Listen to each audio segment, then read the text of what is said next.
Welcome to Mysterious Universe, Season 34, Episode 23. Coming up on the show, we're going to share 19 years of memories. I'm your host, Benjamin Grundy. Joining me is Aaron Wright. What an exciting show, because honestly, I thought being the last show that this was going to be, it's a bittersweet moment, right? I mean, it's wonderful that, we've achieved so much and we've got, but like Mysterious Universe, as the version it is, it's ending. And you and I are going to go off, and of course, we're going to do the new show, Inescapable. We've got two new great guys coming in who will appear on the show a little bit later on.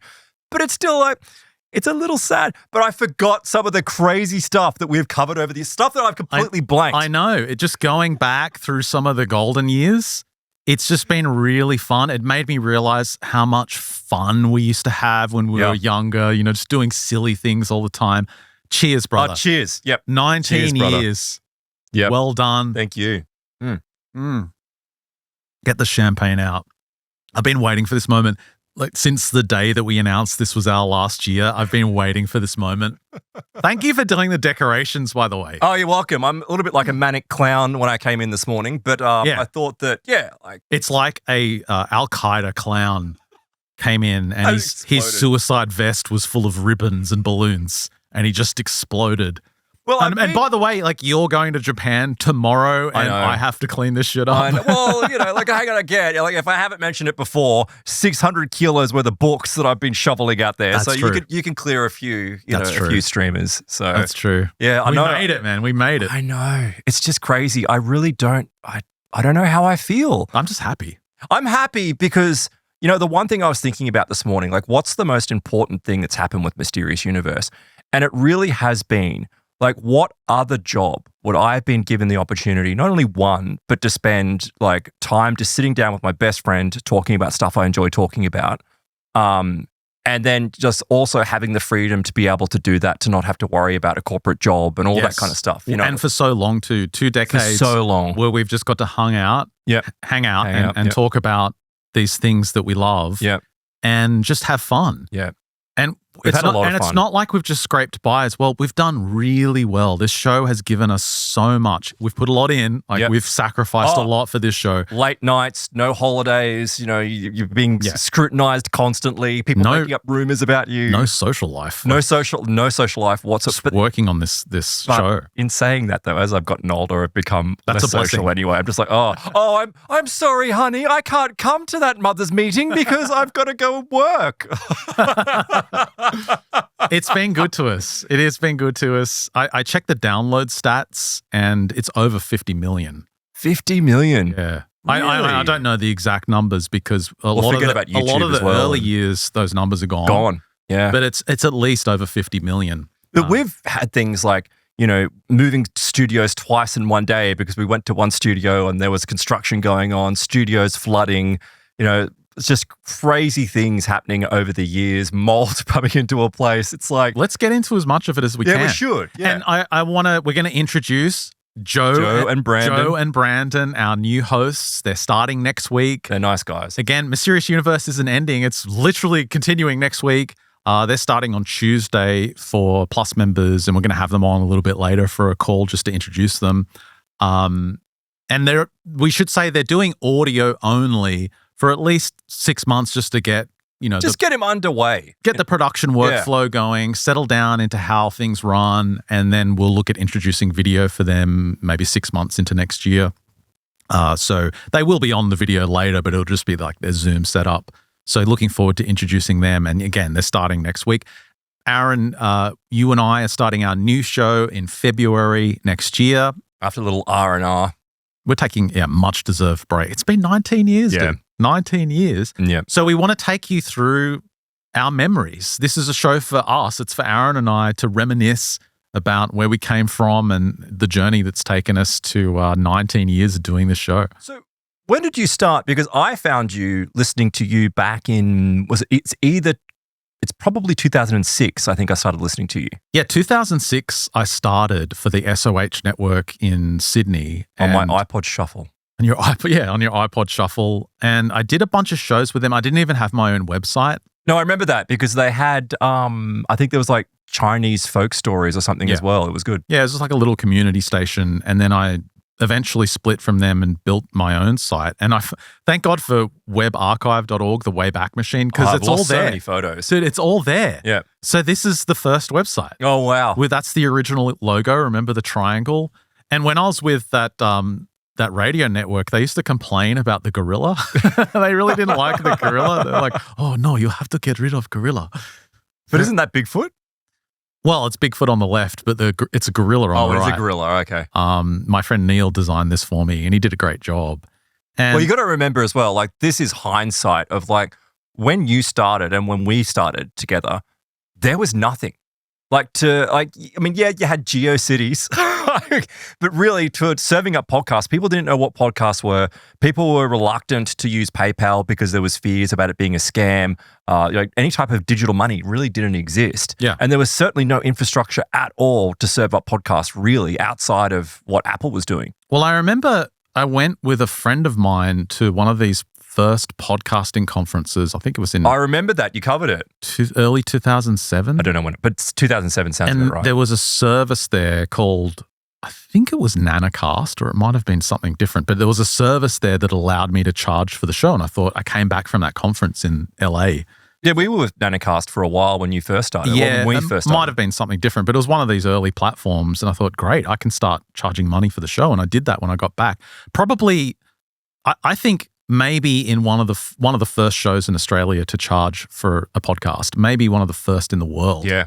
Yep. To charge for a podcast. And you can see there in the top right, it was $5 a month for the premium membership. And that lasted about I think a year. I just totally burnt out. Yeah, you burnt out. Completely, because I underestimated the work it would be to manage subscriptions, to take care of people's support problems, to motivate myself, because it was just me to get the shows out. And I'm not a great manager of my own time. Like I think both of us rely on each other to do that. That's exactly the thought I had this morning, I thought, because it went, I'm pretty good at management. I'm not great, but I'm pretty good. I like to think I'm a pretty good business manager as well.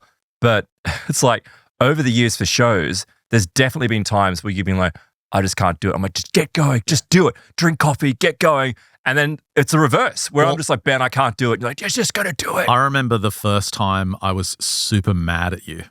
Really? Yeah, the very first time. It's because we'd been running for a while and we were pretty set. We were putting shows out and I was like, dude, I need a break.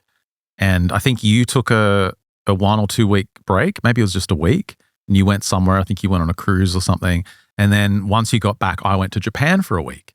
And I was in Japan for 2 days trying to relax because I was so stressed back those days. And I walked into the Japanese hotel and my phone starts ringing and it's you. It's Aaron on the phone. I'm like, what does he want? Oh, there's something wrong. And I get on the phone. You're like, I can't do this. I can't do it, man. I can't record the show. I don't know what to do. I don't have any content. I don't know what I'm doing. I was like, dude, I'm on holiday. What do you want me to do? Record the effing show. I remember.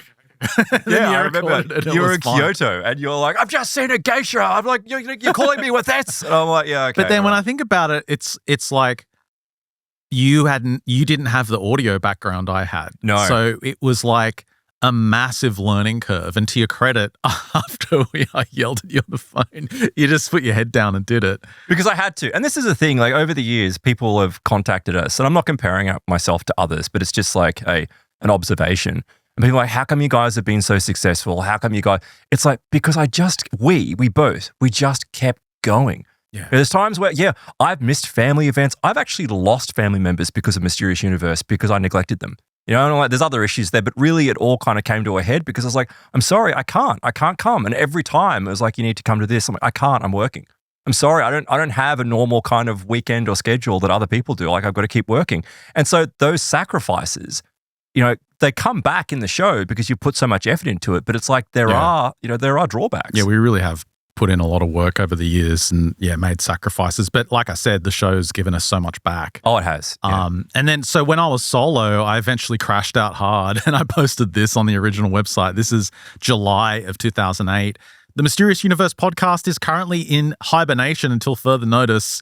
Sign up below for updates for the possible return. And I think I made it 94 episodes and I was so burnt out. I was so behind on tickets. I just said, anyone who wants a refund, contact me. I'll take care of it. But I was done. And I just remember the stupidity surrounding that as well, because people were like just saying really nice, because it's the internet, we're saying really nasty things. And one of the dumbest things that came up was that you had taken off to join your band and travel the world. And I'm like, I don't even play an instrument. yeah, I'm like, he's an electronic musician. He's actually stated that. Like, what the hell? I've never been in a band in my life. Yeah.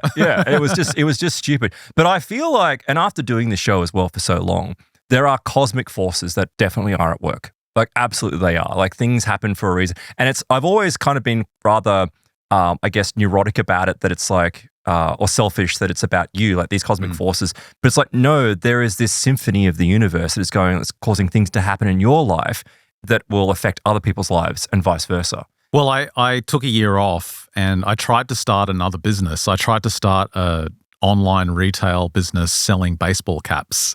Baseball. I didn't know this. I've known you for decades. I didn't know baseball caps. And because, you know, the American baseball caps, they were hard to find in Australia. And they're licensed too, right? And they're all licensed. So that was my little, I thought that would be a niche but I never got it off the ground because it was hard to find a distributor. I didn't have the funds to do it. But then you reached out to me. You called me out of the blue. Well, I emailed you because I went to the site, and I don't know if it's on there anymore, but I went to the site, and the last thing the site ever was like maybe Mysterious Universe or something on the lines of, I'll see you on Mysterious Universe in this life or the next. Something like that. Like, it was brutal.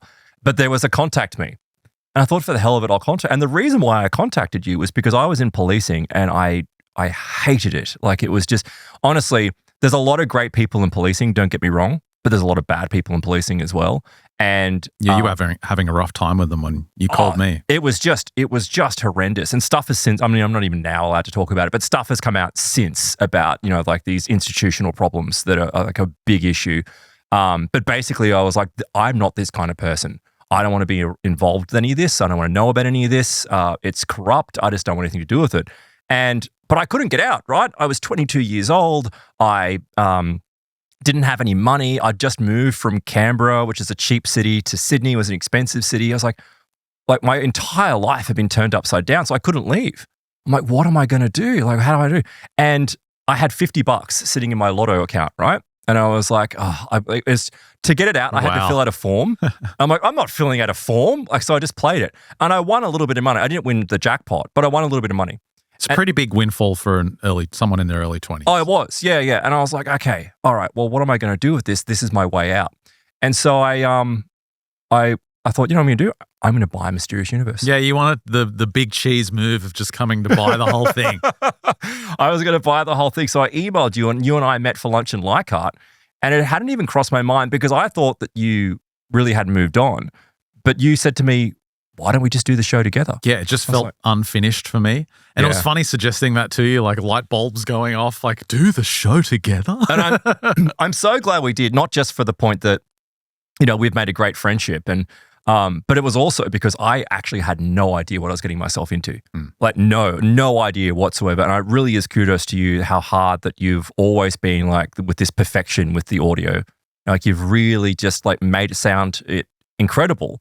And you keep on like learning and kind of adjusting. And like, if I wouldn't have done that, I wouldn't have known. It's because my background was with electronic music. Yeah. But before I started doing Mysterious Universe, and I was in retail for a couple of years, you know, in my early 20s, but I was signed to a music label in Sydney, and the guys that ran it, they were just like hardcore production values. Like, to the point where I remember one day we sat in a studio and I watched the owner of the company, who was also the main mix engineer, EQ a kick drum for like 6 hours. I would have given up after 3. And that's also one of the reasons why I left them, was because he was too much of a perfectionist. Right. But it rubbed off on me just enough that I always had standards for audio, which in the early years of podcasting just did not exist. It was so rough. They still don't. Do you remember Blog Talk Radio? Oh, yeah, gosh. Like, just there was nothing.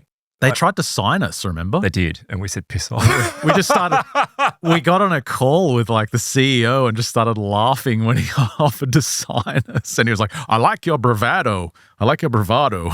Yes. Like, okay. No thanks, buddy. Yeah. Like, it's worked out well. But I mean, you've got some photos here because I went digging through I've pulled up a couple of photos. I don't have a lot. Well, once you and I got together, we made an announcement on the site. We put up this Mysterious Universe version 2, the curtains opening, and people actually loved that. And we built a website. We got this new logo. You built this, didn't you? So yeah, I designed this website. Designed it, yeah. Which I was proud of because I didn't know how to, build stuff back then. And so, yeah, that was the first logo we had, that one there. That was the triangle. What do I have in the pictures here? Yeah, that's me. That's me after a year of doing it by myself. Well, that's the thing as well. There was no real proper ticket support systems for this type of work. And oh my God, I was a ham. Why was I so bloated? That's so funny. Oh, see, if that's the thing that I was this was actually when I was drinking a lot and not eating properly, not exercising, and I was freaking miserable. We were both so fat. Yeah. So that's you and I back in…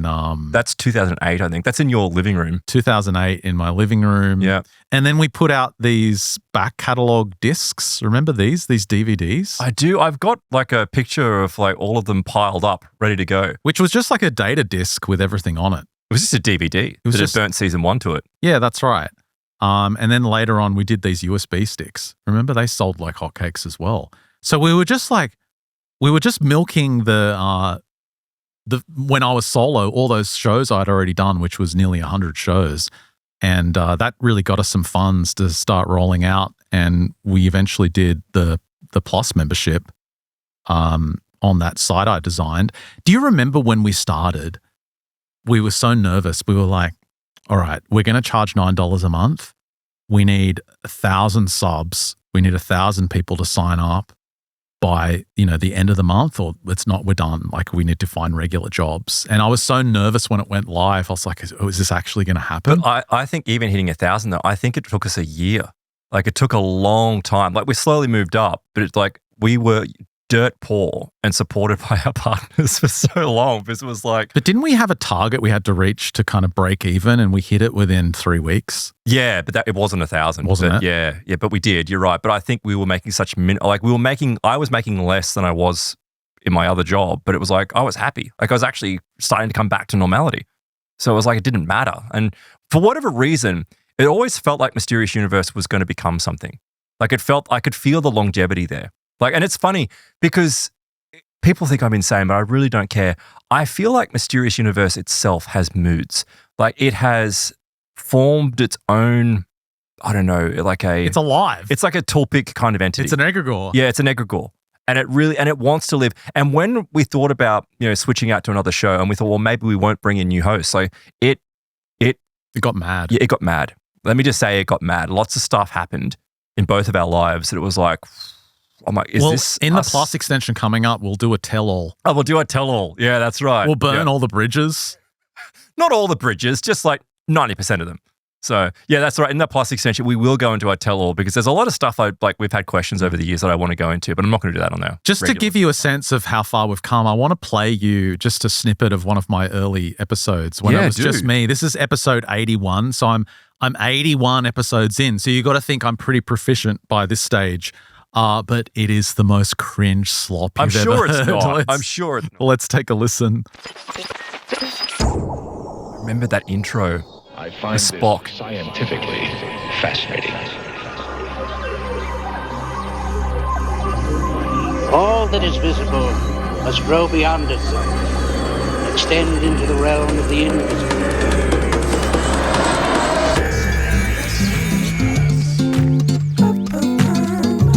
The intro's way too long. How long does it go for? It's like a minute 30 before I start talking. Let me just skip ahead. Dancing with fans and what's that muddiness? And you can hear the room, the chapping. The kids. Dude, just listen to how bad it is. Appeared to treat the humanoid robot like a peer rather than a toy. You sound so young. I sound young, and so, it's like that voice I put on when I'm doing a Black Ops American character. I gotta get the show going. Yeah, gotta get down and record this one. that's how I spoke. Like I had a voice on the show. Yeah, also have a persona. Like you get a persona when you do Mysterious Universe, and it changes, right? It kind of it moves and evolves, so it makes perfect sense. Like you're a human being, of course you're going to be different almost 2 decades later. But then, of course, you came along. So let me play season 2, episode 1, which was your debut. Oh no! And you can already tell, like we did a lot better. Let's take a listen. No, that one doesn't play.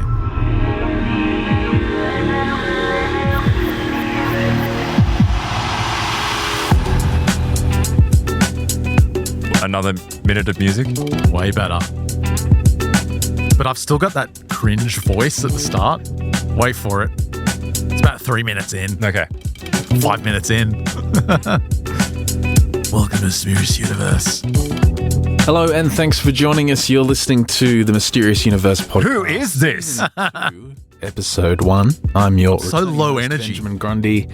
And joining me for the first time ever is a new co-host, Aaron Wright. How are you today, Aaron? I'm good, Ben. How are you? What the hell's with my voice? This is our second time recording because we were pretty nervous the first time. And we're both pretty green because You had I the haven't done this low podcast, tempo obviously, as for well. No. over a year, and this Like- is your first. I'm treating it like we're in some jazz lounge, Yeah. sipping wines or Yeah. something, reading a novel. You've got way more energy than me. I'm just too cool for school, and I'm just cringing myself out. But do listening you to it. remember this though? You were in like some weird phone booth, and I was sitting outside it. You're like, you're in a sync. Yeah, this thing, the recording studio, the sound booth. Yeah, so you were It's outside. like a cupboard. You were outside the booth, and I'll look at you through the window. It's like I get the nice booth. You can sit, but it was so sweaty. No, in it's there. like, it was so hot because I remember we used to have to stop because your apartment didn't have air conditioning. It was like a 1920s apartment building, and we would have to run a portable air conditioner for like 5 minutes to 10 minutes, and then look at you. That's Yep. the seat you used to sit in. That So tiny. young. So see in the back corner, that's the portable air conditioner I had to buy for that room. And my wife and I would just sit in there when it was a heat wave, just in that tiny room. And it would get hot. That was our original M-Box interface. Oh, I remember that. It's funny going through my old photos because I'm more interested in the old gear I had Yeah. than people. Like I've got all Yeah. these pictures of people I don't care about, and I just always bring up my old gear, and I'm like, "Ooh, I remember that. I remember those headphones." Oh, look at all your headphones. All those cans are probably gone now, aren't they?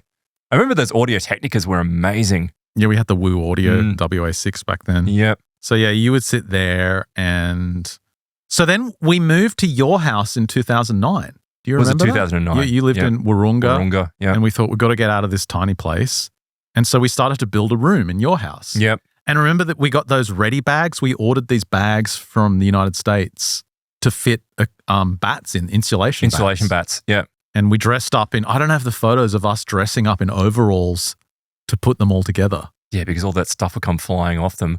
But they were all like affixed to the walls, and that was the old studio we record in there. I don't have any other photos of that, I don't think. I don't. And I have this one, which is an interesting one. This is at your place, and this was after your aunt had passed away. It was like an hour after she had died, if less than that. And as we're there talking about it, this kookaburra just came out, and it hung out for hours while we were talking about your aunt. It just stayed there. And it was like, wasn't scared. It was like it was listening to the conversation, nodding along. It was really bizarre. Well, the really profound thing about that is my aunt loved birds. Or I mean, like love, like she really just loved, and they loved her. And because she had cancer, it got to the point towards the end there where she couldn't eat anything but hot chips. That's the only thing she could eat because all the drugs had caused all the epithelial like cells to kind of break down. And so I remember with that, like I was with her, I was holding her hand when she died. And when that was happening, that bird came down. Not only did that kookaburra come down and sit next to you and hang around for so long, it took a chip off your plate. That's right. It did. It's like, it was so ballsy too. It's just like, I don't know. For me, that was like a message, a nod that things are okay. And that from that point, that kind of, because I was, as much as I really enjoyed doing Mysterious Universe, it really was always kind of like up until that point, a temporary kind of thing. It was like, oh yeah, we'll just get going and we'll just do this a bit and we'll just see how we go because eventually it's just not going to work. And after that point, that was kind of like a sign from my aunt, the universe, God, and I just went, we got to do this. We got to go hard on this. And after I would, come over to work at your house and you would just be there in a kimono Just drinking your Okay. hot tea in the morning. It was a yukata for starters. It's a men's yukata. Aaron's just getting around in this loungewear all the time. I think we both came to the agreement pretty quickly. Like, we need to get a separate space. We yeah. need to get another office. Because your home and work should never be in the same location. Yeah, And so we both learnt that. that led us to our third studio, which was in a shared office space, like a shared office building, and we had our own little room. It was Am I tiny. burnt out there? Yeah, you look McFucking at it there. I'm going to put it on the screen. There we go. It was 13 square meter room. Do you know what, though? It was fun there. Yeah, look at this. We've got like gym mats up over the windows to stop the noise coming in from outside. And Elliot, remember, he was sitting in that left-hand chair over there. So there's three of us in this space. Yeah, there we go. That was your spot. I was in the middle. Yep, I was over the back. And then Elliot was in that corner. So that was the first time we hired someone too. Elliot joined the team, Elliot Birch. And we brought him in to do design work for us. Yep. And he covered the show a couple of times. He did well. Yeah, he did really well. There was a bunch of shows where, again, you and I were taking holidays and Elliot would jump on. He was on some of our live streams as well. There's a really funny show that I did with him while you're away. I like that photo. It's Aaron sitting in a box. We had fun. We were just like kids. We were kids. Just kids in our 20s doing a podcast, getting paid for it. Yeah. You know, it was fun. And I actually have a video of the 2012 live stream. So it was around that time that we were in this tiny office. And did we do a video for the live stream? Yeah, we did. I forgot about that. Remember 2012 was, of course, the big countdown to the end. Everything was going to change. Calendar. And we did this big live show, this 2012 live show from that studio. It was still on YouTube. It was archived. It wasn't live, like publicly viewable. But I downloaded it today. Let's take a look. Let's take a listen. So that's. Oh wait! Look how young we were. Look at you. You look like 16 in the back there. This is like looking at our high school or something. So we've the actually. stress had turned me grey. Around and left the building. The workers followed him outside. Your ass! What? Remember Gottfried. how 50 Shades of Grey was the big thing this year? Well, Gilbert Gottfried, it was like a stand-up. He did a reading of 50 Shades of Grey. In fact, there's another one there, Ben. Have you got the other one lined up? Lined up is a relative term for this show. I can see your Schmutzplätzchen. This dumb clip. Because she eventually channels Thoth, which is actually pronounced Tahuti, the old Egyptian pronunciation. Oh, we should play this clip. Oh, was that Spurs Kitty? Yeah. Say it's an activation to prepare us for the Blue Moon events and those who receive. This is a channeler called Spurs Kitty. I think I've got a clip of her coming up later. Awakening us in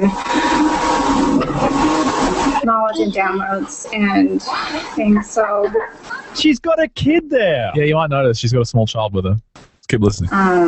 thick and intense. I've actually got that clip later. I'll play it later. It's I think by the end, Micah joined us. Yeah, he did. And his brother, right? Yeah. If they have, some of these people, I mean, and granted, we've been having a lot of fun with it tonight, but I'll tell you this, a lot of these people, they actually Look how bad the stream is. That's our Australian internet back then. Because their next breath. And at the end, we did a dance. We did a stupid dance. We were voguing. We have our way, Were we? We were voguing. Oh, that would be awesome. Let's do it. Yeah. Thank you so much. Wish the song would start. Here we go. It's so cringe. I have to play. Do you know what? After doing this now, I have no shame anymore. No. And we made them do it as well. And Mike is like, oh, okay, I guess I'll do whatever you weirdos are doing. We're just dancing in the studio. Oh my God. And look, they're just like, should we join in? What are these guys doing? Good times. Yeah, this kind of stuff used to embarrass me, just not anymore. Who cares? And around this time, we went to our first Nexus conference as well. The first one was great. That first Nexus conference, even though it was wild, it was actually a lot of fun. I remember the first Nexus conference. After the first day, you were in the hotel room going, I can't do this. These people are insane. I want out. I want nothing to do with this. That was the second one. Was it? Yeah, the first one was really fun. And then the second one, I was just like, I can't do this. I can't. And then I was like, yeah, okay, you can do this. That's when we were introduced to Ormus, the vibrational elixir of life. Isn't it strange how life comes full circle? Because this is just down the road. Like, Ormus yeah. Yeah, and we would come up to the Nexus conference. It's like it was such a long trip. It wasn't really. It was like an hour and a half plane trip. But it's like we ended up living up here, which is just bizarre. That is weird, isn't it? Yeah. It's just down the road. It's just down the road now. They would hold these conferences. And I remember we went to one of them, which wasn't as good as the year before, and then we just shit-canned it on the show. It was the second one because it was like a couple of things happened. There were supposed to be certain guests, and the guests just weren't there, so they just played YouTube videos. That's right. And then it was just some of the people we were dealing with were just like truly wild. Like, do you remember Jim Mars came on and he just started dropping the N-word? Yeah. I was like, and we were like young in our 20s, like, ooh, that's, ooh, why would he say it? And all the boomers are like, yeah, fuck it was horrifying. The boomers still were horrifying. cheering. I was like, whoa. The boomers loved it. Yeah, I was like, come on. So yeah, that was bad. And that's actually one of the only times, like, since like we really got going that I was like, can we do this? Oh, better stop that. The next thing I wanted to show, the next thing in my list was because it was around this time we did the table tipping. I like that photo. Did you have to put the camera up on my face? That's the only photo I have of the table tipping. I've got photo. In fact, I've got a whole bunch of audio that I can play.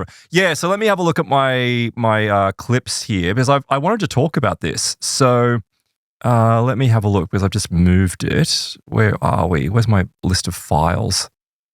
We've got one of these. If you go, hang on, where are you? Yeah, okay. So if you go up, it's like Philip Express. So it's 2. So go all the way up. Go up to 2-4. Yeah, go all the way up even further. There's more. It's like 2-1, 2-2. Oh yeah, I see. 2-1. Yeah. So what happened was we went to Mu Mason, which was Jamie and Asper Leonardo, great people, and we went over to their little. I think we actually explain it what happens because we went to recreate the Philip experiment. And it was like, I think one of the most profound things that I've ever done in this field that's made me go, yeah, it's real. It really was. It's paranormal, wasn't it? Play number, I think there's a photo in there as well. Okay. Oh, not this one. It'll be the next one I play.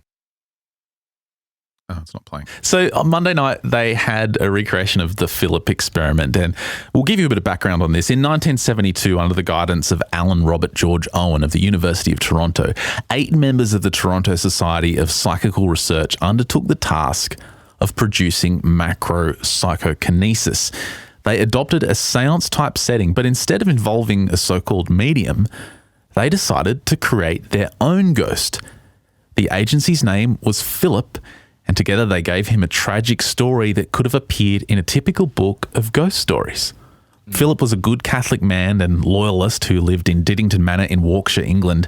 One day, while riding around his property, he happened upon a band of gypsies. Then he met a girl named Margot. The two fell in love almost instantly and participated in an illicit affair. He quietly moved her into the carriage house to carry out their liaison.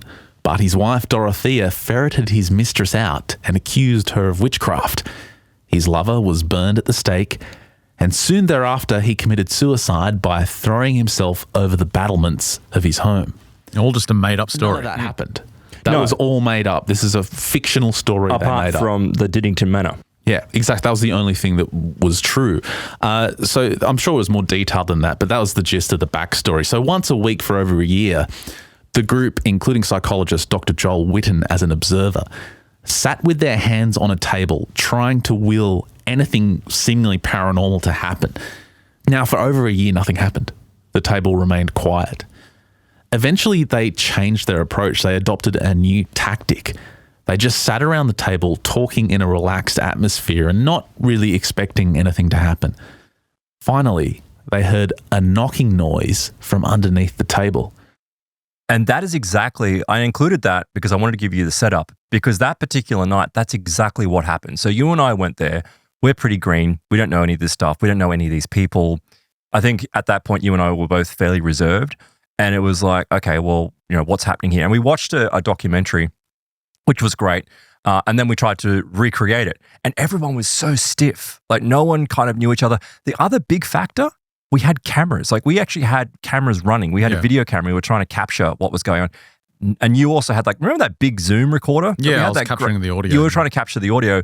Nothing was happening until 2 things happened. I turned the video off and we all started laughing and we got involved. If you play number 2 there, Ben, 2-2, this is, you can hear, this is everything change when the table starts moving around the room because we're all jovial about it. after about 10 minutes, and Jay was you and me in the background. Let's take a break. Nothing's happening. There was ever such a slight movement. Yeah, let's take a listen to what happened. More of the same, please. Oh, here we go. Excellent. Okay. Everybody stay calm. Thank you, Philip. More of that, please. Because I think you all need it. Okay, thank you. Excellent. So at this point, the table is just flying spinning around the room. Yeah. You can hear it in a second. It kind of comes back down and scrapes. And no one's forcing it. Everyone just has their fingertips on it, and it is flying around. It's actually become bent. It wasn't bent before. Yeah, it bent the leg of the table. We're still going. You bent the leg even. I hope we're getting this on film because nobody's touching it. We weren't. Excellent, Philip. Thanks so much. That's why it was doing this, because we weren't filming it. We just stopped the recording. You haven't been impressed already? Hard impressed. I'm not done. Here we go, Philip. Excellent. Is there any more? There's nothing after that. It's No, just you like, just hear it really kind of arc up. But in the next clip, it's just me describing another person, and Jamie as well, describing what it actually felt like. We've got a bit of audio of Jay and yourself describing what it felt like when the table was moving and lifting. Let's take a listen. And you actually feel a pressure. This is what I felt at times. That's Jamie. Something's under the table or something's in the wood. And when it starts to levitate, you actually, it's this force. You can actually then, when it gets really strong, you can push down on it. And you know what's really usual too is right at the beginning of it, it's like you hear the wood, the grain in the wood itself turning, buckling.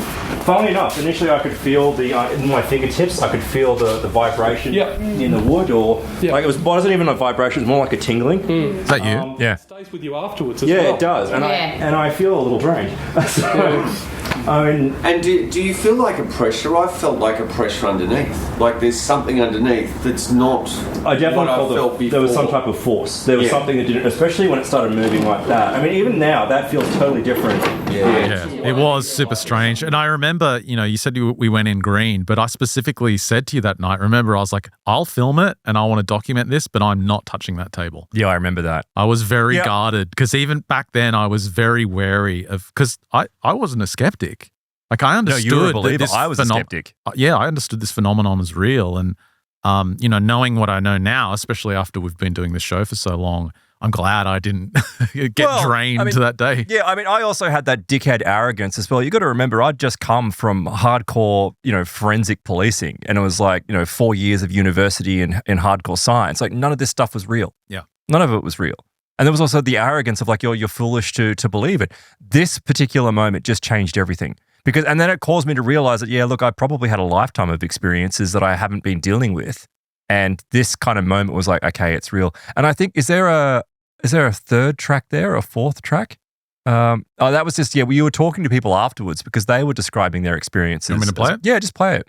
Yeah, we have a bit of audio from people we captured after the experiment was over, and the audio is quite loud because everyone was jovial and talking, but let's take a listen to what they had to say. Then there was a point where I felt that everything turned to jelly, but just a split second, like my hands went through the table.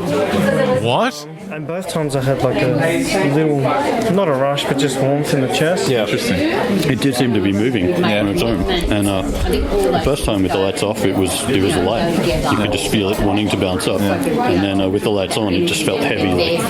And I was touching as light as I could because I found it moved the less I was touching. And that's interesting. So I didn't think I had anything to do with it. There was no activity when the lights were on, but he said when the lights went off, it was ready to perform. But also his hands going through the table.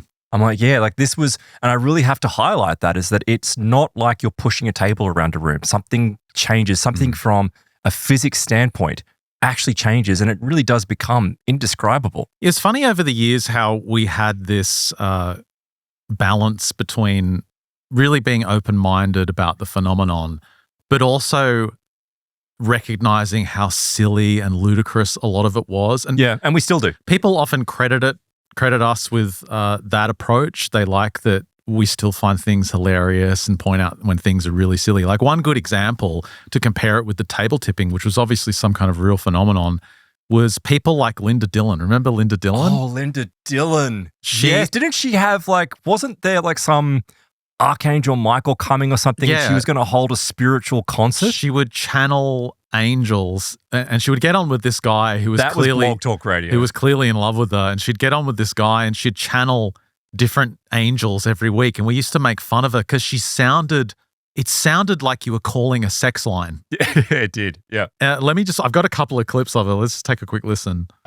Oh, thank you. There's always awkwardness between him and her, though, isn't? Maybe there's something going on between the two of them. But this is where she transforms because she brings in Archangel Gabby, and this is always my favorite part. So last time we featured her, we made a little improvement to the audio, and significant improvement. We've done so again. I said I had 80s music coming up on the show, so let's take a listen. She'd be like, that's right. Greetings. Hello. Welcome. I am Gabriel. I am Gabrielle. And you may call me G, you may call me Gabby. You may call me whatever you wish. But let me explain again, my beloved friends. I am the trumpet. I am the trumpet. I've been waiting for this moment for months, and it's finally here.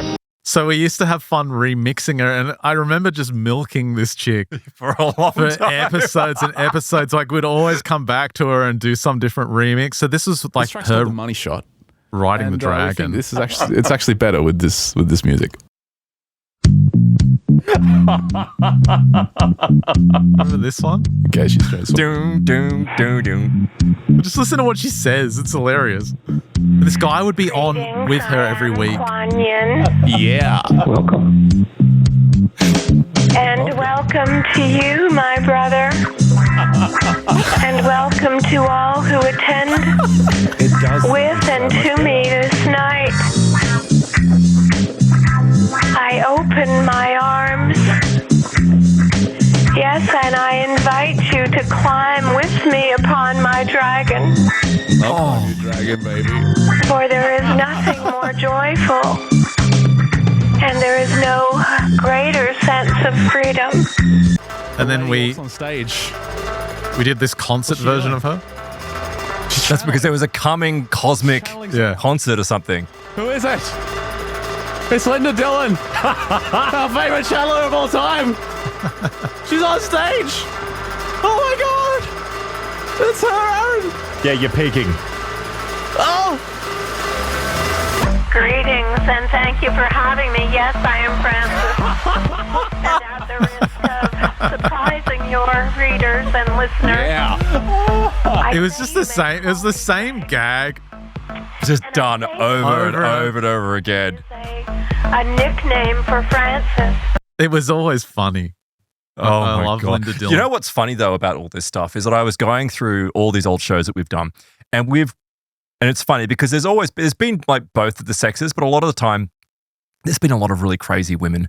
You know, like the woman that was shoving yoni eggs in herself and then selling them online, or sucking the cream out. Yeah, that was Grace Diaz, I think. Perhaps there was also the woman that did the knitting with like pulling it out of her cooch and that stuff. But all this stuff, right? When I go to the show notes to click on like the link, it's all gone.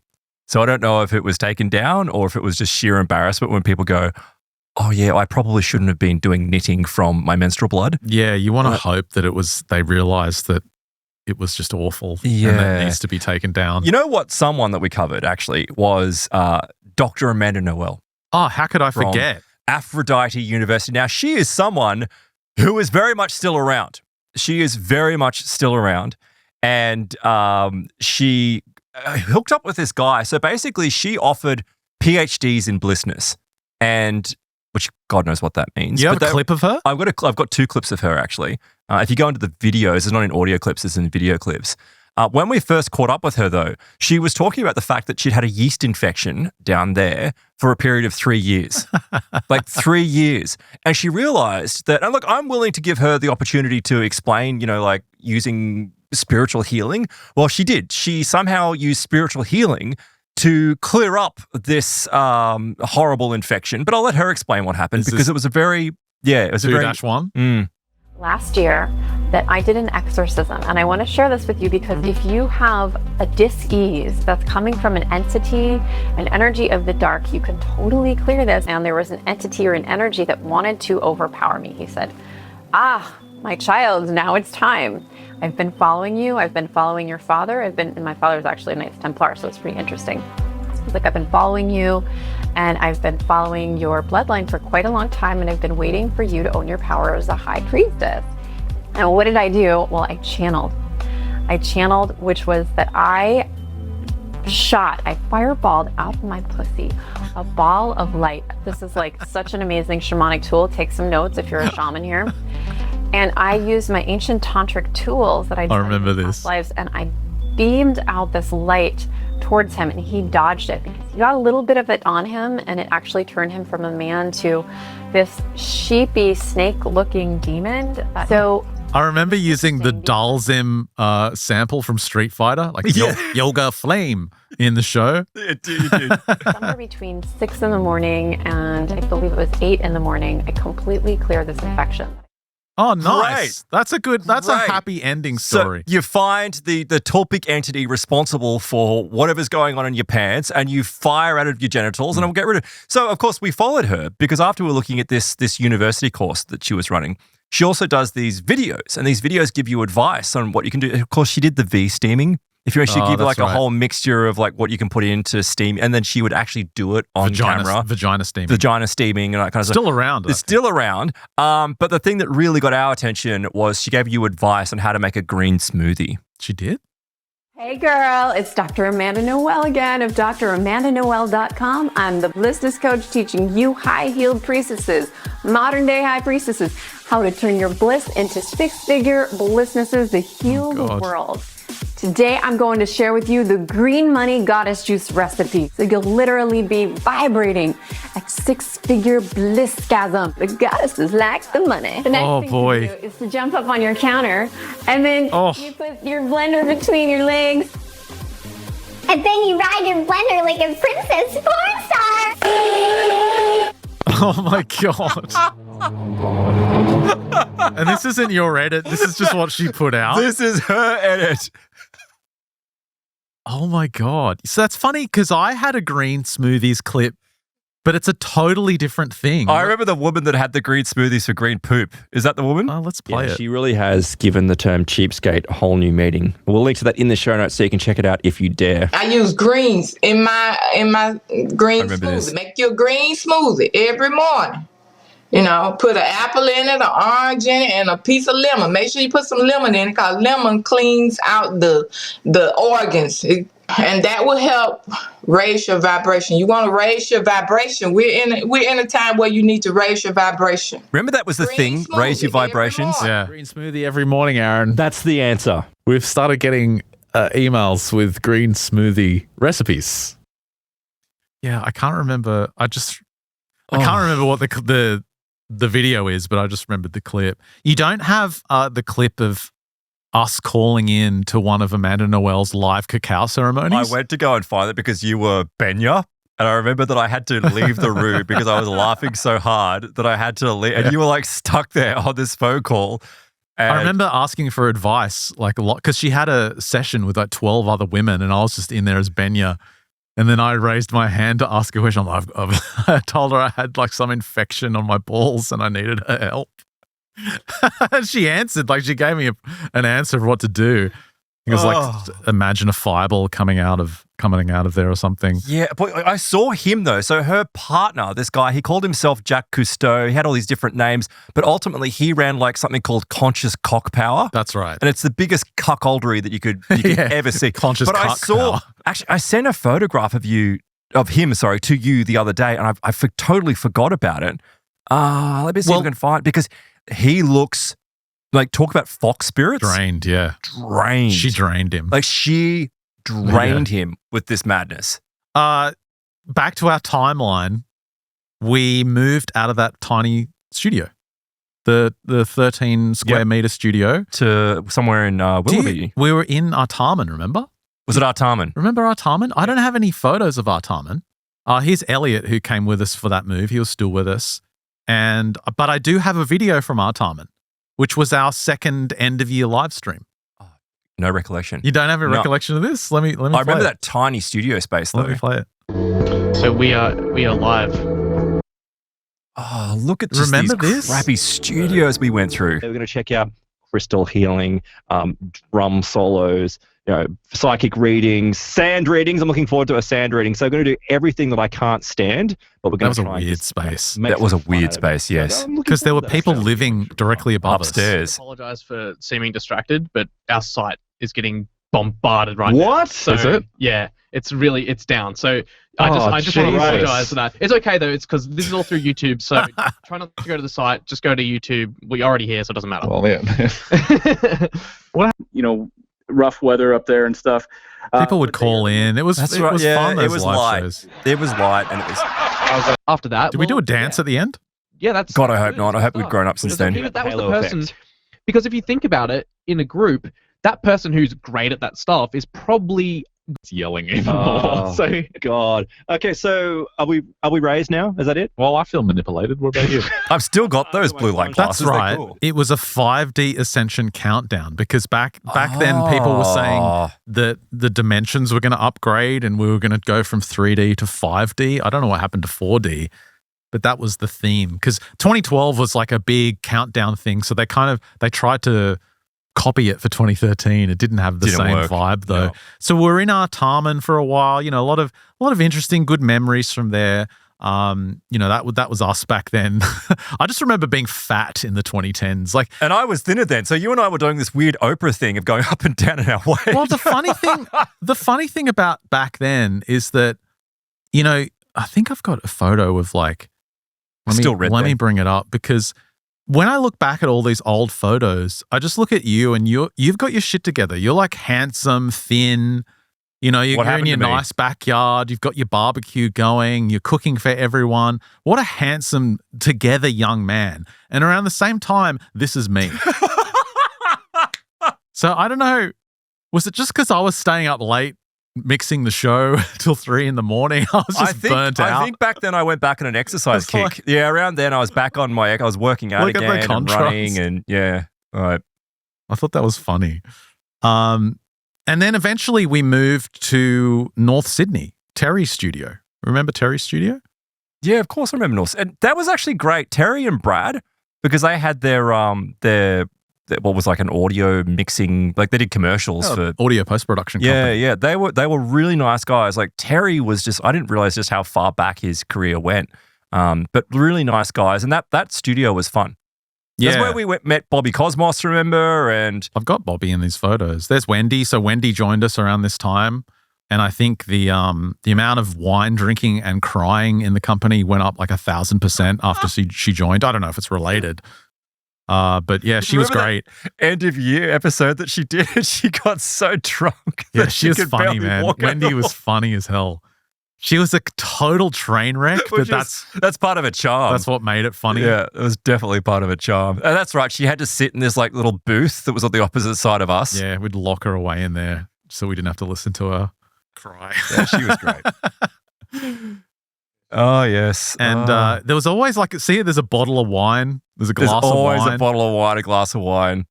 I must have been drinking back then because there's 2 glasses I see. Unless it was Bobby's. There's Bobby Cosmos. He always had a glass of wine as well. So that was when we started doing Casual Fridays. Yeah. The problem with Casual Fridays is we'd record on a Thursday night and I'd be knackered because I'd be editing till 3 a.m. and then would come in all pumped for Casual Fridays. And I was like, oh, God, sustain can this. we just go home? Yeah. Yeah. That's typical Casual Fridays look. Yeah. And then, back to Handsome Barbecue. Good memories. That studio was really great because it sounded good. It was cozy. Well, and all the walls were like flocked and soundproofed. And it was around that time that we launched the Android app as well. That might have been earlier though.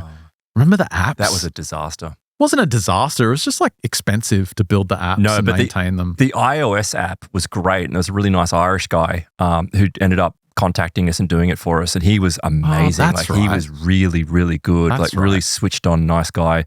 And then we got this company to do the Android app, and you and I kept on getting builds, and it was literally like these guys had no idea what they were doing. But they seriously had no idea, and we'd paid a lot of money. And it got to the point where I was like, okay, I'm going to sue you if I don't have the money back in the account by 5 o'clock this afternoon. And they went to the bank and literally put the money into it. So wow. Yeah, because I was like, that's it. Like, this is done. And we eventually got in contact with a guy from Birmingham who did our Android app for us. Again, a fan. This is the thing as well. Like, over the years, like, we have to thank you guys because there's been plenty of times where we've been in a fix and it's been you guys that have stepped in, contacted us, and helped Put us. a call out for help on the show and someone would always come through. I should have said this straight up, right? But the reason why as well Mysterious Universe has been so successful is it's because of you guys. Like, if it hadn't have been for you guys and the support and the kindness, and it's been hard as well in some ways. Well, some of you think we're talking about you, but we're actually not. We're talking about the good people. There's some really lovely people. Don't assume that we're talking about you. There was. It's really sad. Like, we had one woman who sadly passed away. She used to call the show a couple of times, and she contacted us just before she knew that she was going to pass away, and she was like, thanks for the memories, guys. And I was like, oh, that hurt. Like, that was. Well, we was met really people. hard. We've met a bunch of people who have said you saved my life. Yeah. Like, I was going through cancer treatment, and the only thing I listened to was your show. I was really, really touched by a woman by the name of Robin, and she came up to us at the Paradigm Symposium in 2012, and she had this little card and little gift for us, and she was like, because her daughter passed away, but she's like, while I was at my daughter's bedside for hours and hours on end, I would just listen to you guys, and she's like, it got me through. And it's not like we were doing that for people but it was like we offered a distraction, and it really touched home. And what was really sweet about her is that I maintained contact with her. And so when I lost, it was a very different circumstance, obviously, because my child wasn't born. But when we lost our daughter, she got in contact with me straight away. Oh, wow. Yeah, and she was there for me when I was like, I probably came across okay, but I wasn't good. That's amazing. When that happened. Yeah, and she was there for me. So Robin, thank you so much. Yeah, I've had a couple of fans send me pictures of their tits too. So it's quite good. Like, overall, the interactions with the fans have been amazing. Speaking of Wendy, I've got this. Remember, she was terrified of spiders. Horrified. I didn't realize she actually had real arachnophobia. Oh, she did. The VR. And I put her in the VR headset when I had one of the early Oculus Rifts, and one of the demos was like a dinosaur that comes out. And you got to interact with this dinosaur. You got to keep your fingers on the keyboard while different things come out. And if you take your fingers off, you lose. And I didn't tell her that right at the end, because I didn't know she was genuinely that scared of spiders. No, we didn't know until after this event. And so at the end, a massive spider comes out, and I just want to play her reaction. And I've actually got the video. Here she is in my old apartment. They all go, oh, have I got one in my ear? Get out of my fucking hair. She was so funny, man. Door. Oh, Jesus, fuck.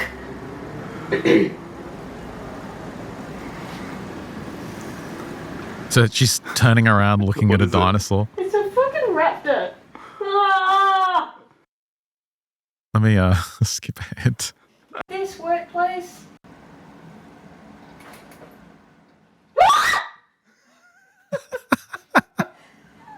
Oh, fuck! Oh! I think the spider comes out here. Oh no, not a fucking spider. No, don't turn the fucking lights out. My hands are on the stick. Don't touch me. Don't. I don't want a fucking spider, okay? No.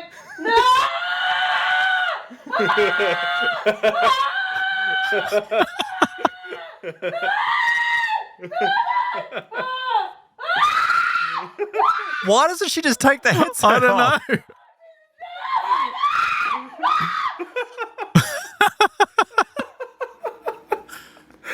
I just love it how you're just like not helping. You're just filming, laughing.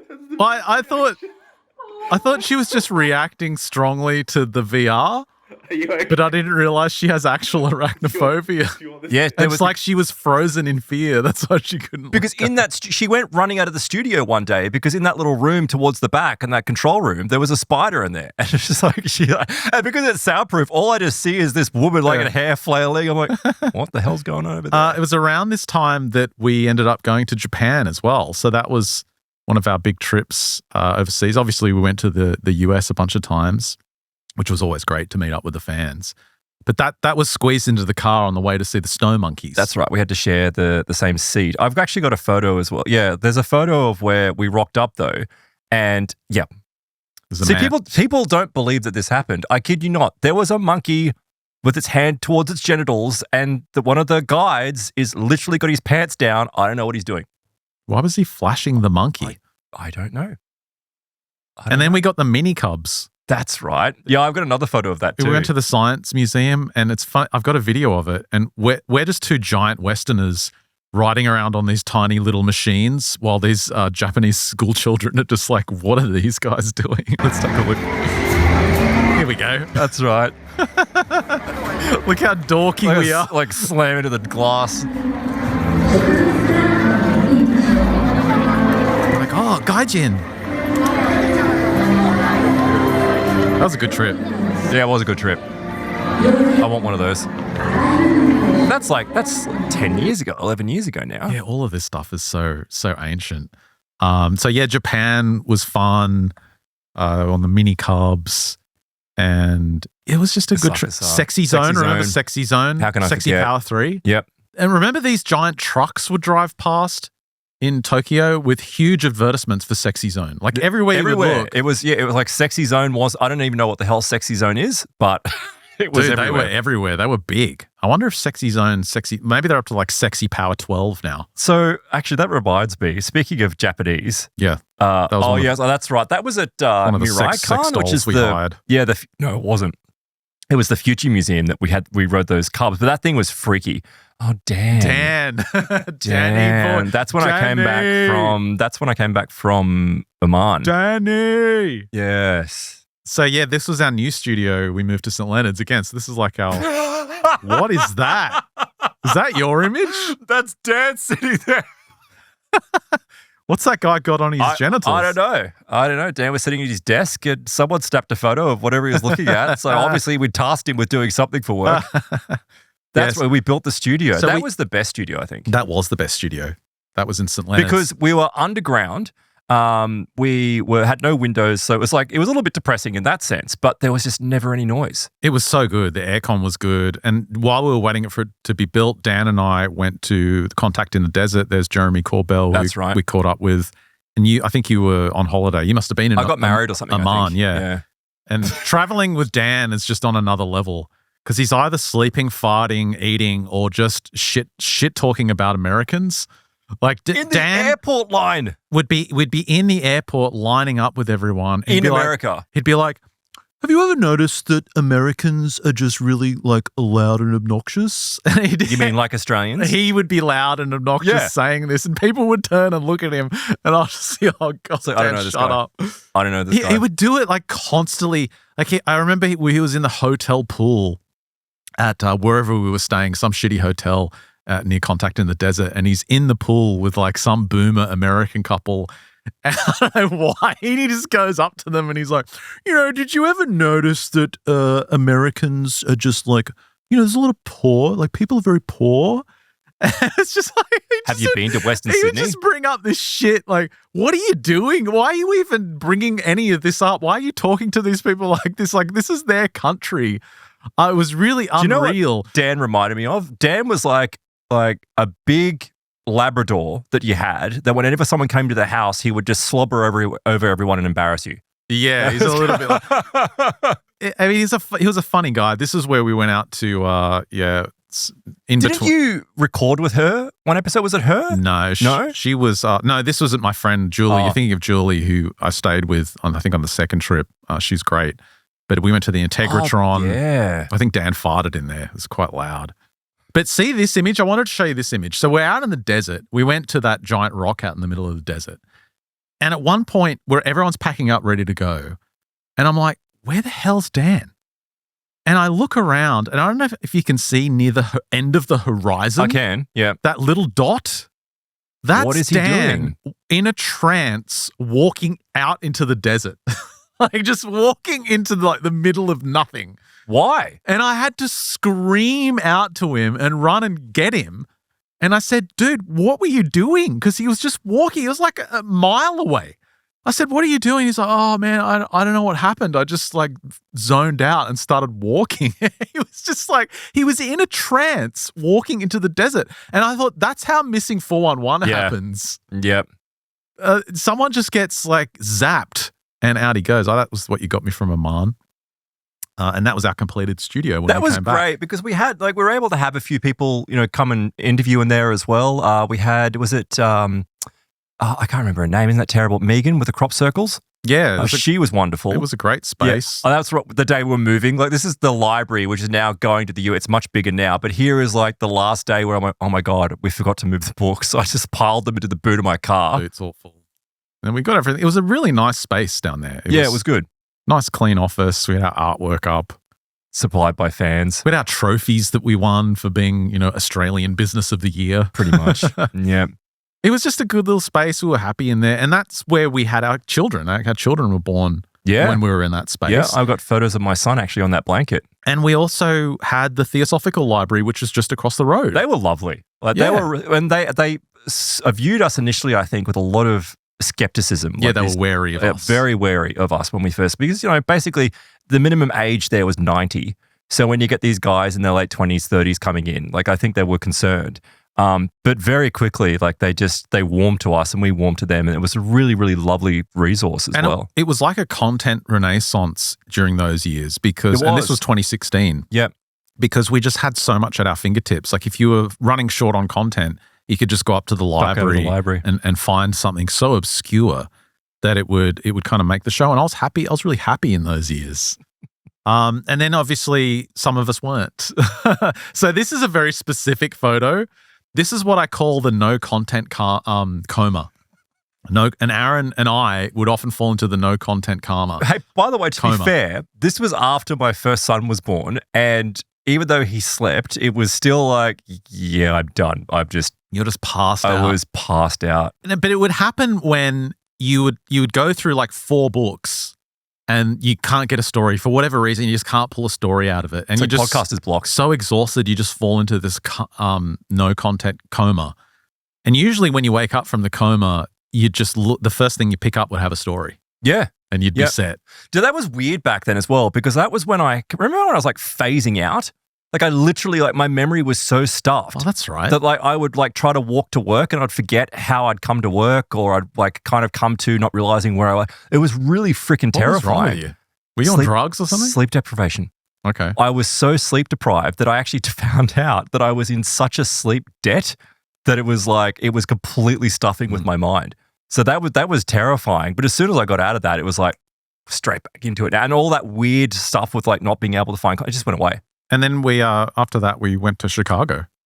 Remember our trip to Chicago? Yeah. 2016? That Chicago experience was a real turning point for us. It was a turning point. It changed a lot of things, because it was we went to that podcasting conference, and I kid you not, it was like a fucking communist woke meeting before any of this stuff became something.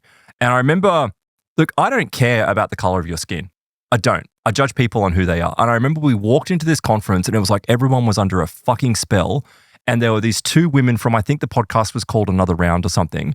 And the first thing they do is they get up on stage and they go, haven't you ever noticed that white people fucked everything up? And everyone's like, oh! Everything. I'm like, you're not helping. Everything was anti-white. Everything was Everything was anti-men. Black women in power. It really was. And it was funny, us being from Australia, we had that in spades, believe me. We had a lot of that too. The rest of it was everywhere in the world. But America really was the tip of the spear. Yep. For the victimhood and just grifting. And it was as a real culture shock to go there and just see how immersed people's thoughts, everyone was shackled by that ideology, to the point where we went to this you're right, this podcast conference, and we just realized, this is a cult. Yeah. This is actually a cult. And it was after this, the Black Lives Matter thing kicked off, and well, let's talk about all this stuff in the plus extension. We'll do a big tell-all in the plus extension coming up. We'll go into some of these details. But that was a big turning point for us, because it was so woke. You especially were like, I'm out. I think I'm done. Yeah, I'm done. Think that's the end of the show. Well, if this is the future of podcasting, I don't want to be part of it. I just didn't, because it was it wasn't about the personal characteristics of the individual. It was about how oppressed are you and how much can I complain about it. And like this whole, I kid you not, this whole conference was that. There was one guy, some white guy, who got up and he was like, I'd adopted this little black boy, and like he put his hands up on the slippery slide, and when he did that, like it suddenly came over me. It was like he was doing hands up, don't shoot, and everyone in the audience was like, what the fuck are you talking about? It's unreal how you're messing up that kid's life, and I didn't believe it for a second. Wasn't it funny? We went to that conference, and one of the first vendors were handing out these cards, and it had our show on it. Yeah. Just some random vendor was advertising our show. We didn't know them. It was totally bizarre. But it was funny because I remember sitting down with you and just really pleading with you to stay on, because I knew we had more in us, and I knew that the best years were yet to come. And they really were. Which turned out to be true, because I mean, the culture wars turned a corner after that because Trump won the election, of course, and it was the first big pushback against everything we found distasteful about that culture in the United States and in Australia at the time. And we ended up being even more successful after that. Like our subscriber numbers went up. We made more money after 2016 than we had in maybe up until that point. Up until that point, we just were really doing extremely well after 2016, and it really was. I'm so glad that we stuck with it, because it turned out to be quite a boon for us. Well, we also continued to meet some really great people. And we'll go into the Plus extension, because then like we had, the 2018, 2020 kind of stuff. And that really rocked the boat. Like that made things pretty difficult. But I think because we persevered, it's like we came out well on the other side. It's like it was really kind of a test of our character, a test of our determination. And I feel like from a spiritual perspective, we passed. Yeah, we did. Yeah, because it was so tempting to go with the status quo. Wasn't going to do back that. then. It was so tempting to just fall in line. But obviously, that's the antithesis of our show. I mean, our show is... it's beyond the mainstream. That was the catchphrase. It's the alternative. It's always been the alternative view. But before we go into our Plus extension, let's introduce Joe and Brandon. That's a great idea. Yeah, we had a call with them earlier. So these are the new hosts of Mysterious Universe, again, starting next Tuesday for Plus and next Friday for the rest of the listeners. Just, again, a quick iteration that this is audio only for them when they start. So yeah, these videos don't represent the guys. We'll sort their studio out a little bit later. They don't have lighting, or their cameras aren't set up properly. So it's like a rough Zoom call. But let's get their audio right, which they will do. Yeah, let's introduce the guys and we'll come back. We're welcoming Joe and Brandon to the show. Let me just switch the scene here and get them on for the call. There they are. Gentlemen, thanks for joining us. Handsome lads, ready to go. How are you feeling? Can't wait. Feeling amazing, honestly. Unstoppable, really. Thank you, guys. It's just so great to have you guys taking over.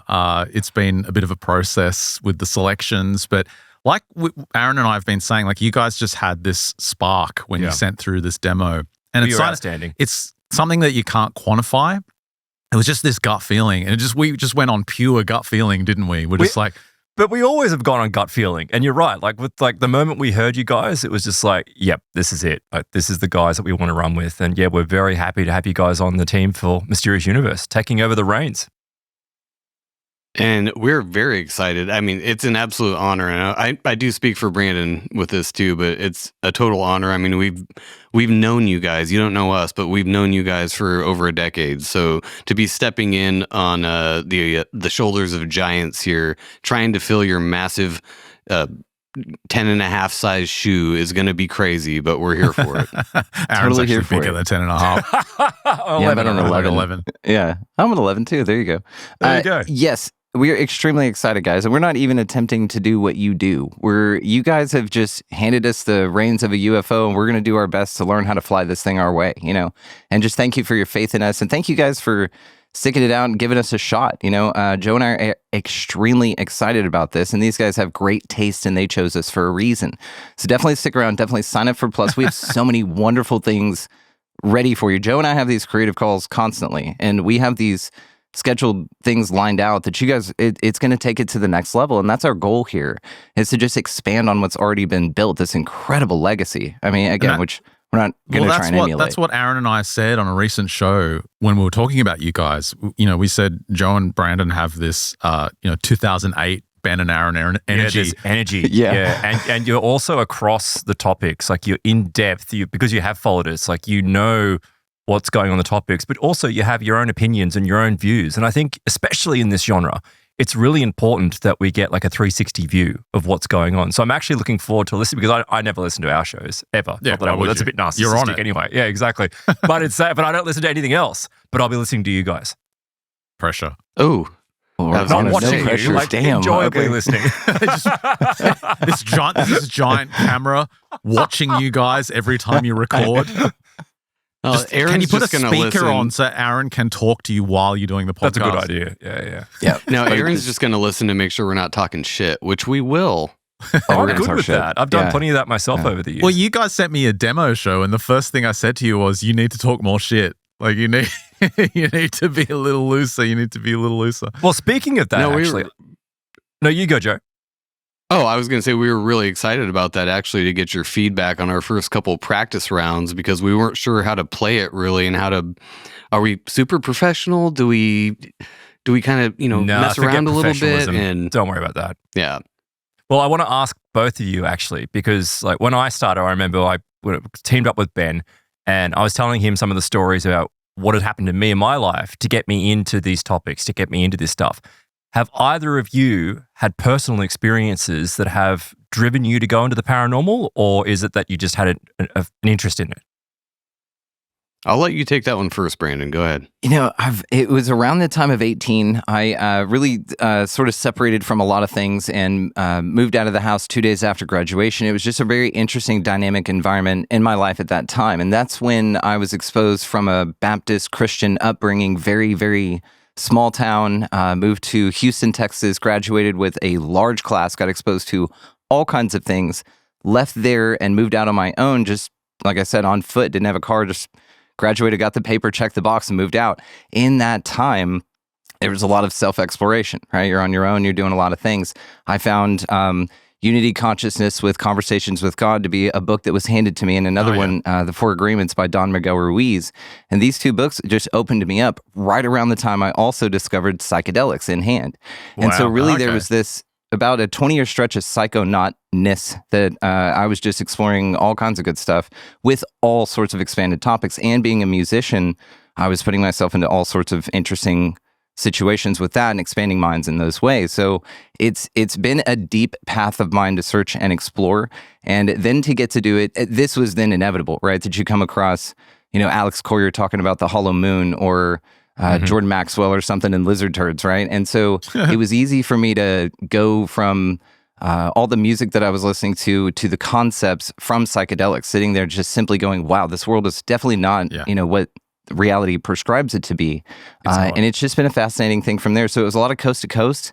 And I didn't find out what podcasts were until about 2018, 2019. I'm late to the game. But when I did, you guys are one of the first ones I found out about. The Invisible Ninja Midgets are the ones that got me on Plus. And so thank you for that. Always gets people in. It was great. Yeah, that was our biggest boost ever in new subscribers. Really? And the mole people. Mole people. We're taking notes. People. What about you, Joe? Nothing's ever happened to you except that one time you were abducted and sent back with your underpants on backwards? Besides that, yeah, we don't talk about that though. That's happened to everyone. The only, I guess, close to paranormal is we saw a UFO, me and my wife both. This is just 4 years ago, so well after I got into these topics. But it's more, I kind of grew up the same as Brandon. We're a conservative Christian Baptist background and totally turned my back on that and decided to go do my own thing, and then started questioning everything, including that. So I was given a great start to question everything, and and so it naturally leads into these kinds of topics, and it's great though because I love it. I love these topics, and there's so much to learn. And the old cliche that the more you learn, the more you realize you don't know is very, very true. And I have more questions to this day than I ever have. So I'm looking forward to learning along with everybody else and delving into these topics, to use an AI term, delving, which I hate. The delve. I hope you've got your reading glasses ready because we've got, what is it, like $12,000 in shipping of books? $14,000 worth of books. The shipping. Wow. You went with the air freight? But they were going air freight, and I was like, how about the ship? And he's like, oh, you want to send him by a ship? I'll be half. I'm like, much better. Okay. So they'll be here in like they'll be here in August of 2027. Yes. 3i Atlas have come by and bestowed this knowledge upon all of us, just telepathically. But we're still looking forward to the tangible medium. Yeah, I can't wait to get you guys all those books we've been collecting over the years. That's going to be awesome. I could have scanned That's it, one but of honestly, the I'm like, I'm not highlights. getting that. Yeah, you're going to love it. And we should mention that you guys are audio only for around 6 months, the first 6 months. So, this is just your Zoom setup. This isn't going to be what the show is going to look like. You're going to be audio only for the first 6 months. Yeah, just wanted to call and pop in and say hi. We're looking forward to the old school, the art bell. The way that I heard these topics originally was just on a CD that somebody burned for me and gave me, some conversation, Awesome. some guy talking about something going on. And that's the way, right? Old school, guys. So you could sit there just by your radio, with a nice cup of Joe, something like that by the fire, and just enjoy the craziness. Joe and I are going to make you laugh. We're going to make you think and definitely expand your perspective. And Probably offend you. definitely challenge your perspectives in interesting ways, and everybody's here for it. And so thank you guys for being along for the ride. And gentlemen, we can't thank you for what you've done for us personally, for what this means for us, for our homes, for our immediate realities. The people I'm calling, Ben Tejada Ingram is a dear friend of mine. You guys covered him season 30, his Lost Dinosaurs of the Last World. Yep. Yeah, Ben's and great. Jose Miguel Perez He Gomez reached is out a dear after friend. we covered it and gave us a big thank you. Yeah. He's amazing. So very excited. Again, you guys have just expanded all kinds of worlds here, and just thank you for your kindness. Y'all have been amazing to work with. This has been incredible and insane in a lot of ways, but you guys have both been just so kind and sweet and patient and awesome. And Ben Tejada Ingram is one of our newest Plus subscribers now as of really? today. So, hey, we're already bringing people into the fold. That's right. Fantastic. Already boosting the numbers. like Brandon said, though, you guys are... I mean, we look up to you, and we're not going to, do too much glazing, but we look up to you as professionals, as, knowledgeable people in these fields. And also, I've learned a lot about audio stuff the last couple months. And thanks to you, my other mentor is Midnight Mike from OBDM, one of my favorite shows too. He's a great dude and knows what he's doing. So thanks to those guys and everybody else who's helped us along the way with little tidbits and how to set things up. And it's just going to get better from here. I'll tell you that. Well, that's the other thing as well is we've had this conversation with you guys because you're new, and it's going to be, it's going to be a little bit rough at the start, because we listened back to our first shows and I just cringe. Like I melt in cringe listening to even like season 4. I just cringe. But yeah, you guys, you've, even just with a couple of shows I've heard you do, you've improved massively. And so I think this is a good way to get your audio running smoothly, and then we'll look at video about halfway through the year. But I'm excited to hear your show on Tuesday next week, because I've heard the signal chains that we've developed for you. They sound amazing, Aaron. They sound so good. Yeah, really nice. So I think you guys are going to hit the ground running. I mean, I knew you guys knew what you were doing, but to take the signal I sent you from this room into what it sounds like is wizardry. It's probably sorcery. There's probably some dark arts involved, but whatever. It sounds We've got amazing. a cauldron over the back. You never see it, but it's always there ready to go. I knew it. Like, just We're pour here it for in it. and just plug-ins and away we go. Yeah. We're here for that. Just take that white witch nonsense with you. All right. White lady. Burn the studio lady. down. Get She's rid of stuck in all that there. nonsense. We're starting fresh here. So you Torch guys it. are doing like an 8-part series on the White Lady we're just to gonna open with? Pass the curse over to you guys. We were mentioning it here, and it shall be like Voldemort. We're just never gonna the name that shall be not named. Yeah. Well, thanks so much for joining us, guys. It was great to connect you with everyone, and great to see you. I can't wait for the first episode on next Tuesday for our Plus members, and of course, you'll be back next Friday. So, best of luck, Fellas. Thank you so much. Break a leg, and thank you for MU Next Generation. Yep. Is that like a Star Trek thing? It is actually. There you go. Yeah. You nerds. I love it. I love it too. Yeah, we're so here for all this. Thank you guys so much for listening. Sign up for Plus. That's where it's going to be at. I'm telling you, we're saving all the good shit for that. We're just going to fuck off for the Friday shows. You guys sign up for Plus. I'm telling you. That's for where the it's at. barnacles. The barnacles get the fuck off us. Yeah, we're just going to phone it in. Just sign up. We hired the right guys. Hey, Thanks, love you guys boys. so much. Thank y'all. Thanks, boys. guys. Take See ya. care. Yeah, big thanks to Joe and Brandon for the quick introduction. Really looking forward to hearing their first show on Tuesday. And again, just to reiterate, if you sign up for MU Plus now, you'll get access, obviously, to Mysterious Universe Plus. But coming soon, we have our new show starting in February, Inescapable. And if you remember, you'll have a dashboard. You go to mysteriousuniverse.org/dashboard. And of course, you've got your feeds. When you scroll down, you can copy your exclusive feeds and paste them into your favorite podcast player. It's not there yet, though, is it? No, but starting, I think it might even be up as early as, it'll be before Christmas. There'll be another feed down there underneath this one, which will be Inescapable. So if you're a Plus member, you just go to your dashboard. We'll announce it on the show. We'll get Joe and Brandon to announce it on the show when it's there. And you'll just have to copy that feed. It's an extra feed, and you get that as an exclusive access to our new show and all the new material we put out. Obviously, you'll get all the paid and extra stuff we put out on Inescapable. So sign up before our new show comes out, and you'll get access to both shows for the same price. That's our pitch to you. Good deal. And with the new guys, give them a bit of slack, because it's going to take them a while to get their groove on. You know what I mean? Like they're going to pump out good shows from the get-go, but they're just going to get better and better as they kind of settle into the role. Yeah, they will. I believe in them. Give them a bit of leeway. They're going to be a little rough around the edges when they start, but that's natural. And also, they're not us. So it's don't expect, and I don't mean that as in that we're better or anything.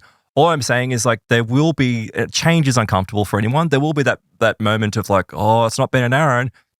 Just give them a chance. That's because what I know that they're going to be okay. That's what I said to them. I said, don't try and be us either. No, make it you. MU, the next generation. It's version 2. Yeah. Or version 3, because we already did version 2. Let's take a break here. Let's call it for our free audience and say. I've got so many clips coming up too. Say au revoir. Thank you, though. Thank you to everyone who has supported us along the years, and it's been an incredible journey, and I'm so grateful. And as much as I'm going to miss you, we are back with Inescapable, so don't worry about that. But let's just say that it's something that I cannot express how grateful I am for what you guys have done for us over the years to get us to this point. Yeah, huge thank you to everyone who's listened, everyone who's subscribed, everyone who's paid us for so long, all the people who have emailed in, sent in calls, sent in stories, experiences, sent us books and gifts in the mail. Everyone that supported us through the good times and the bad times, thank you so much. We owe you absolutely everything. I also want to say a huge thank you to all of our writers who have been with us for years. Paul Seaburn, Brett Swanser, Nick Redfern, Bibu, Nick Redfern, who I hope is out there somewhere. We might talk about the Nick story after the break. I hope he's out there listening. And just everyone who's been with us. Micah was with us, Micah Hanks, from the very early days.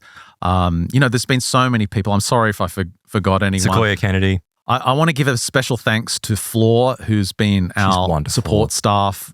She's going to continue working with us, with the new guys. Her house was literally blown over in a typhoon, and she's like, guys, I don't have internet for 24 hours, but I'll be back on at my friend's place. Yeah. She's incredible. She's amazing. She'll go through natural and man-made disasters to keep answering support tickets. She's been fantastic. She's been with us for years. I want to give a very special thanks to Nat Sherwood as well, who has been our mix engineer for quite a long time now. I think it's 10 years now. I don't know if it's quite 10 years, but yeah, actually it might be just coming up on 9. I think it's 9 years with Nat. And he's just always been there for us. Yeah. He's the kind of guy he's up at 1 a.m. waiting for the files. He's ready to put the show out at 3 a.m. And he's just been fantastic for us. So Nat, thank you so much for everything you've done for us. And if there's anyone I forgot, thanks for everything. Thank you. Yeah, there's so many people that if I don't mention your name, it's not because you haven't meant anything to us.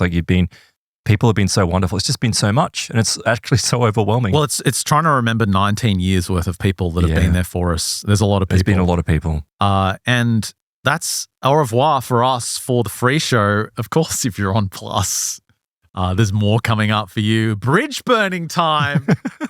More crazy I've got a clips. List, Ben.